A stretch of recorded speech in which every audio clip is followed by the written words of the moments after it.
प्रीति ma'am, आदरणीय मंच और सम्मुख बैठे हुए सभी सम्मानित मेरे बड़े और मेरे विद्यार्थी, सबसे पहले तो आज जिस पुस्तक के बहाने हम यहाँ बातचीत करने के लिए एकत्र हुए हैं उसके लिए मैं आदरणीय उमाकांत शुक्ल जी को हार्दिक बधाई देता हूँ और उनके उत्तम स्वास्थ्य की हार्दिक शुभकामनाएं भी, और साथ में आदरणीय अर्चना मैम और सुनीता मैम बैठी, मैं उनका भी चरण स्पर्श करके आशीर्वाद चाहूँगा। और मंच पर हमारे शहर के बड़े गणमान्य लोग बैठे हुए, मैं सबको प्रणाम करते हुए एक दो बातें जो इस अवसर पर मुझे कहनी है। जब मैं किताब से गुजर रहा था तो महादेवी वर्मा की वो पंक्तियाँ की वेदने भली भई तू आई। कई बार तकलीफ़ें और इस तरह की जो बहुत ही पीड़ादायक स्थितियाँ होती हैं, वे कैसे रचनात्मकता में और मनुष्यता की उच्चतर कोटि तक व्यक्ति को ले जाती हैं। यह किताब उसी का सुफल है। और दुख को तो आप माने अच्छा नहीं कह सकते, लेकिन दुख में से भी सुख निचोड़ लेना और उससे भी कुछ रचनात्मक कर देना, यही साहित्य का मूल मर्म है। इस पर हेमचंद द्विवेदी ने भी बहुत लिखा, महादेवी वर्मा ने भी बहुत लिखा, जयशंकर प्रसाद ने भी बहुत लिखा। महादेवी जी की रश्मि सर एक कविता संग्रह है महादेवी वर्मा का, उसकी भूमिका महादेवी जी ने लिखा है कि उस भूमिका में लिखा है कि मनुष्य के हजारों हजार सुख चाहे उसे मनुष्यता की पहली सीढ़ी तक भी न पहुंचा सके, लेकिन उसका एक बूंद भी आंसू उसे और अधिक मनुष्य बनाए बिना नहीं गिर सकता। तो आंसू जो है कैसे हमें उच्चता की तरफ ले जाता है, ये पुस्तक क्योंकि नाराज नहीं जिंदगी, ये तुझसे नाराज नहीं जिंदगी, ये जो है इसी तरह की आत्मकथा है। और मैं जैसे अभी ज्ञान प्रकाश सर कह कर चले गए कि उनको बहुत अपना वो लग रहा था, तो मैं भी ये बात दोहराऊंगा कि इधर बड़ी बहुत अंतर है उमाकांत शुक्ल की उम्र और मेरी उम्र में। उनके बेटे से भी मैं छोटा हूँ और आप देखें कि एक बहुत बड़ा गैप है। 70 के दशक की बात है और हम लोग 90 के दशक के बच्चे रहे हैं, लेकिन चूंकि हम लोगों की सामाजिक पृष्ठभूमि इस तरह की है कि उसमें अनुभव लगभग एक जैसे हैं। मैं उन अनुभवों की समानता में नहीं जाऊँगा, पर यह है कि पढ़ते हुए जो मैंने महसूस किया वो उसका एक सिर्फ एक दृष्टांत मैं रखना चाह रहा हूँ कि जैसे पहले हम लोग अहिर के बच्चे थे तो भैंस चराते थे, और भैंसों को गर्मियों में, खासतौर पर इन दिनों में जिस समय हम लोग ये बातचीत कर रहे हैं, तालाब या पोखरे में नहलाते थे। भैंसें बहुत आराम करती थी। गायें पानी में जाना पसंद नहीं करती, बड़ी मुश्किल से जाती हैं। भैंसें खूब बोहार लेती हैं, पानी में जाकर बोछा लेती हैं, डूबती हैं। तो हम लोग भैंसों के पीठ पर चढ़ कर उन्हें धोते थे, खूब मजाक करते थे। उसमें एक अनुभव है, जिसने नहीं धोया होगा वो इस अनुभव से गुजरा नहीं होगा कि पोखरे तालाब की जो पानी होता है इस तपती धूप में दोपहरी में ऊपर लगभग 1-2 फीट तक काफ़ी गर्म होता है, लेकिन जहाँ गिलई होती, गिलई माने जो कच्ची मिट्टी अंदर नीचे होती है, जिसको हिलई गिलई कचरा जो आप कहना चाहें, श्री प्रकाश शुक्ल की कविताओं में वो गिलई के रूप में प्रयोग किया गया है। तो गिलई ठंड होती है, वहाँ तक धूप का असर नहीं होता। तो आप देखेंगे कि जब पैर वहाँ पहुँचता है, वहाँ के आसपास का जो पानी है वो ठंडा होता है। तो एक साथ ठंडा और गर्म का जो एहसास है वो भैंस धोते हुए हम लोगों ने महसूस किया है।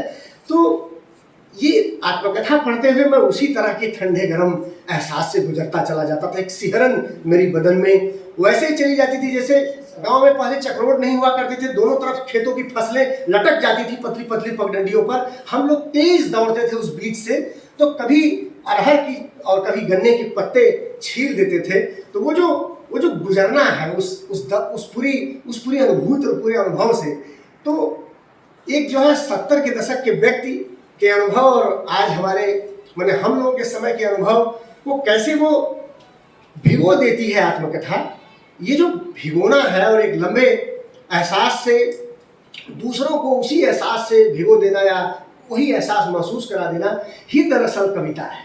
ही दरअसल साहित्य। साहित्य की और क्या परिभाषा हमारे शास्त्रकारों ने दी, यही तो कि जो लेखक महसूस करे, अगर पढ़ने वाले को भी लगे कि अरे ये तो मेरी भी कहानी है, ये तो मेरी भी गजल है, अरे ये तो मेरा भी दर्द है, ये तो मेरी भी खुशी है, तभी तो माना जाएगा कि वो कविता हुई, साहित्य हुआ, कला हुई।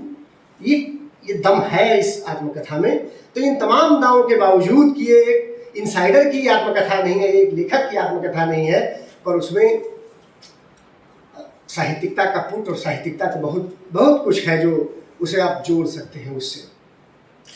दो बातें इस आत्मकथा को पढ़ते हुए मैं कहना चाहूँगा कि अगर इसे मैं पहले पढ़ता, नहीं जो मुझे इसका असर हुआ, पहला तो ये कि अगर ये मैं पहले पढ़ता या जिस भी किसी विद्यार्थी को ये पढ़ने को मिल जाए, जैसे हम लोग जिस पृष्ठभूमि से आते थे, जिससे स्वयं उमाकांत शुक्ल जी आए हुए हैं, हम इस तरह के बच्चों को इस तरह के बड़े लोगों का संपर्क और अनुभव मिलता नहीं है, जिसके नाते उनकी दिशाएं, उनका सपना, जैसे हम लोग भी सिविल सेवा का ख्वाब देखते थे।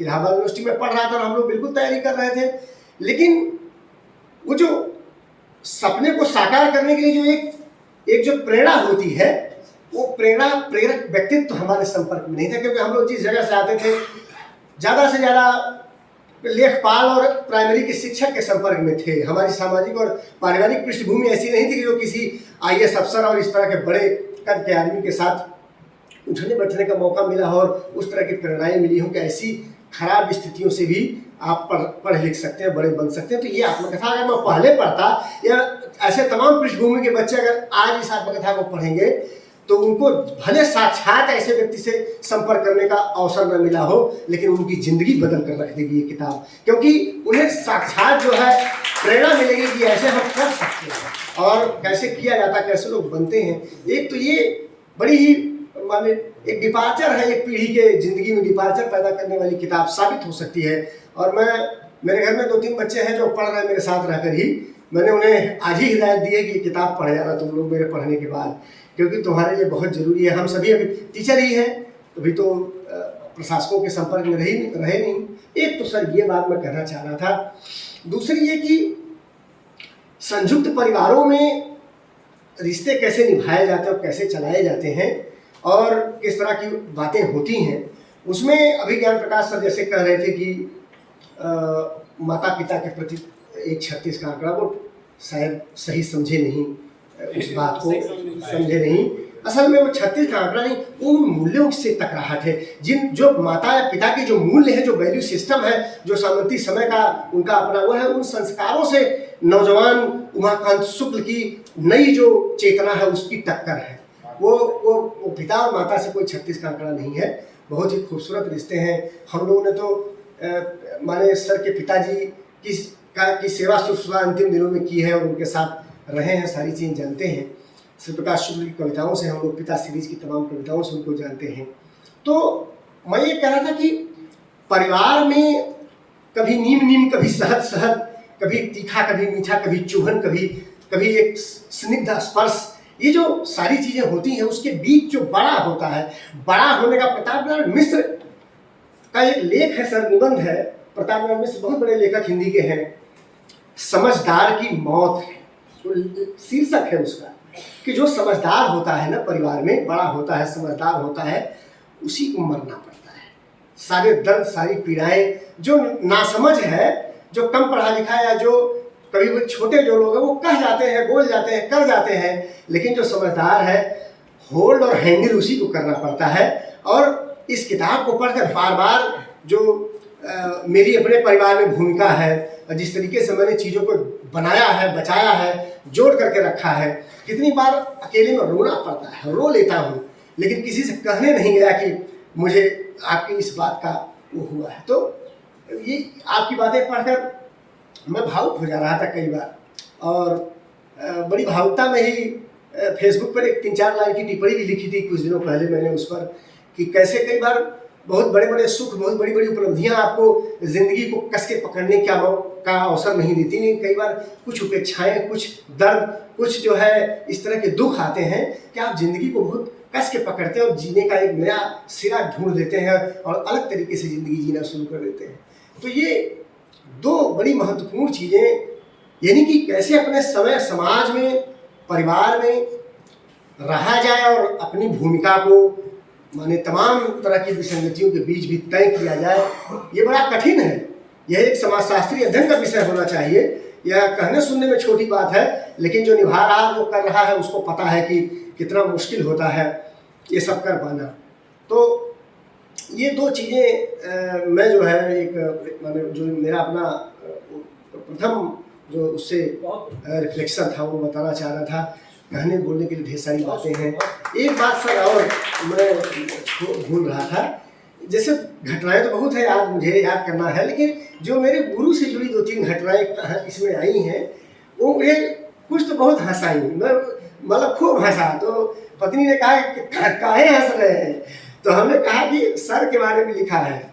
जैसे जब सर की शादी थी तो खिचड़ी खाने का एक जिक्र है, जिसमें तब श्री प्रकाश शुक्ल 4 साल के बच्चे हैं और वो खिचड़ी खाने में दूल्हा को नाराज होना पड़ता है, जिससे कि और चीज़ें मिले। वो एक रस्म है जिसमें सारे बाराती दूल्हा नाराज रहते हैं, लेकिन श्री प्रकाश शुक्ल तब नन्हे बच्चे हैं, वो खिचड़ी पर टूट पड़े हैं, खा रहे हैं और नाक सुड़क रहे हैं। मतलब जो उस समय खाते समय तीखा लगता तो नाक बच्चों की बहती है। तो एक तो ये प्रसंग बहुत ही मुझे दिलचस्प लगा।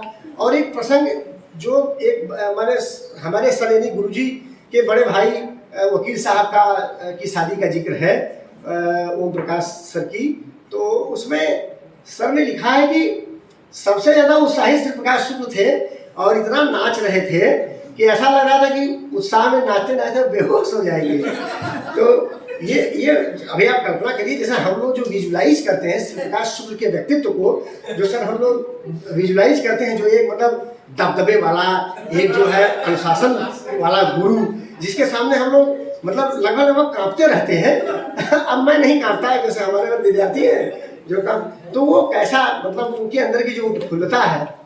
और जब मैं जगन्नाथ दुबे की शादी में नाच रहा था और अभी कुछ ही दिनों पहले 1.5 साल हुआ है, तो सर जो है नाच तो नहीं रहे थे, लेकिन उनका मन नाच रहा था। मुझे वो अगर ये उम्र और योग्यता अरे पद और सारी चीज़ों की गरिमा नहीं होती, शायद वो हमारे साथ नाचते, बहुत खुश थे। तो वो पढ़कर मुझे वो लग रहा था बहुत ही माने उस तरह का बहुत अच्छा लग रहा था। तो ऐसी बहुत सी चीज़ें हैं, जैसे जो अभी किताब आई है असहमतियों का वैभव, उसमें सर के यानी श्री प्रकाश शुक्ल के व्यक्तित्व और कृतित्व पर कुमार मंगलम का एक लेख है। उसमें भी कुछ तथ्य ऐसे हैं जिनको इस आत्मकथा के तथ्यों से मिलान कर लेने की ज़रूरत है, जिससे कि और ज़्यादा प्रामाणिक जो है बहुत सी बातें हैं जो इस आत्मकथा से सर के व्यक्तित्व पर प्रकाश पड़ता है। और सर के घर में तमाम लोगों के नामों में प्रकाश लगा हुआ है। उम्मीद करता हूँ कि आप द्वारा लिखी गई किताब का प्रकाश हमारी आगे की पीढ़ियों पर पड़ेगा और एक ज़बरदस्त चेतना और इंस्पिरेशन से हम भरे रहेंगे। और आपको बहुत बहुत शुभकामनाएं देते हुए मैं अपनी बात खत्म करता हूँ।